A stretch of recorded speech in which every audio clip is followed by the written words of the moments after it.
Today is a super exciting day because the new Blackmagic Pocket firmware update just came out. It's going to give us Gen 5 color science right in the pocket.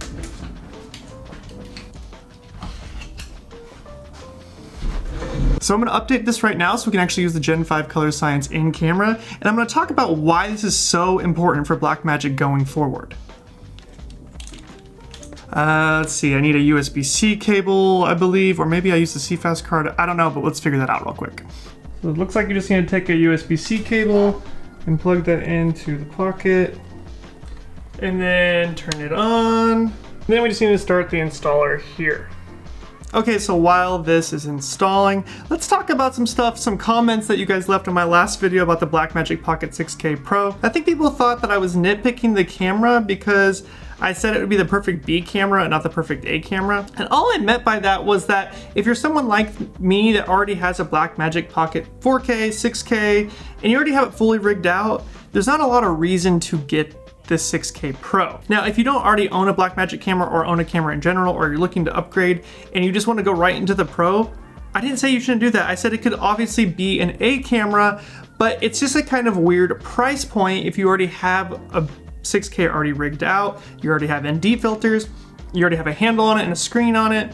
Then the extra $500 to $1,000 that you're gonna have to spend to rig up the 6K Pro just doesn't make a lot of sense. When I say rig up, I just mean like the thing that was most appealing to me about this camera was actually the EVF, which is an accessory that's another $500 basically to add to the camera, and then you're paying another $500 for this camera so you can have the flip out screen and stuff like that. It's much bigger. These are just things to consider. For me, it'd be a B camera because I already have the A camera already rigged up, and I just like it in that form factor. It's gonna make more sense than using it in this form factor. But yeah, you could put a cage on this too. You could have this one rigged up, or you can make it where you just run and gun. Either way, that's all I meant by that. This is an amazing camera. This could easily be your A camera. It probably should be a lot of people's A camera. I'm just saying for a lot of people that already have the 6K, and if you're looking at a price point factor, it just doesn't make a ton of sense if you already if you're already gonna put another ND filter on here anyways, or a screen on the side of it, then it just kind of makes it less economical. That's all I was saying. Okay, so this is done installing, so let's look at the back of the monitor now and actually see what's updated on the camera. Okay, so you can see here we now have an RGB histogram, so you can actually see what colors are peaking on the histogram. That's going to be super helpful when using exposure now and seeing the actual color in your frame. This is a big feature that I'm really excited about. And then if we come in here, we go to constant quality now, we actually have Q0, Q1, Q3, and Q5. On the old firmware, you only have Q0 and Q5, but now we have the Q1 and Q3 options, which is going to give you just this is a more in-between data rate option for shooting with this camera, which is amazing. Q3 is probably going to be a good one to shoot in, or maybe Q1. Q5 is like the lowest bitrate you can get. I shoot in this all the time. It looks amazing. Q0 is huge files compared to Q5. So now we can kind of do these in-between codecs, which is really nice. This is really great. So now I wonder if we go over to LUTs. Now we have all these Gen 5 LUTs built into the camera. The Gen 5 film to extended video is going to be a really nice LUT to start with now, whereas their old extended video LUT was just, it was just weird. It just, I don't even know. It did strange things with the skin tones. The highlights, you would always underexpose if you were trying to just look at the monitor and use the highlights. That's why I rebuilt a LUT for this camera, obviously. So this is gonna be a great option just to use. Let's see, do we have this on right now? There we go, that's what the LUT on. Let's actually pull up this color chart real quick. So now you can see with the colors, you can even see here now where like there's a lot of blue inside this waveform now. It's picking up more blue for some reason, but now you can see that. That's really great to have that here. Man, that's awesome. So that's with the LUT on, and that's just the Gen 5 log now.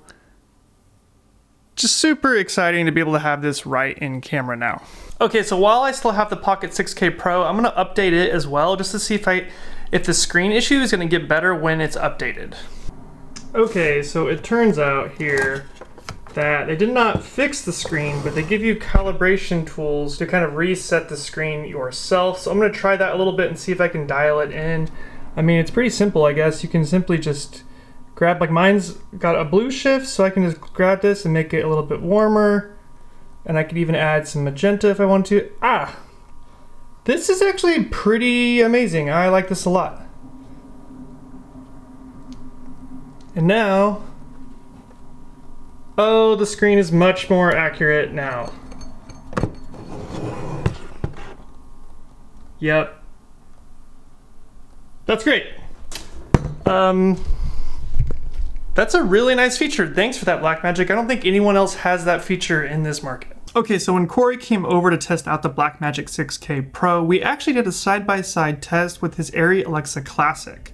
Now, I just wanted to see what that Gen 5 color science would look like next to proper Arri Log C. Now, the reason that the Alexa is the industry-leading camera is because obviously of its dynamic range, but mostly its color science, right? What's great about raw cameras is that we can change the color on them. We can do whatever we want in post. It's all just ones and zeros, it's just data. So as long as you have a raw file, you can basically make it look however you want, as long as you have enough dynamic range to get you there. So this camera does have 13 stops of dynamic range. You put that Gen 5 color science on there, you can change it however you want. But the reason the Alexa looks so good is because the color science has already been perfectly dialed in for that sensor. You just throw that Arri Rec 709 LUT on there and everything just looks right. The contrast is right, the color seems right. So I'm actually gonna show you the footage side by side so you can see the Gen 5 versus the Alexa and see how they compare.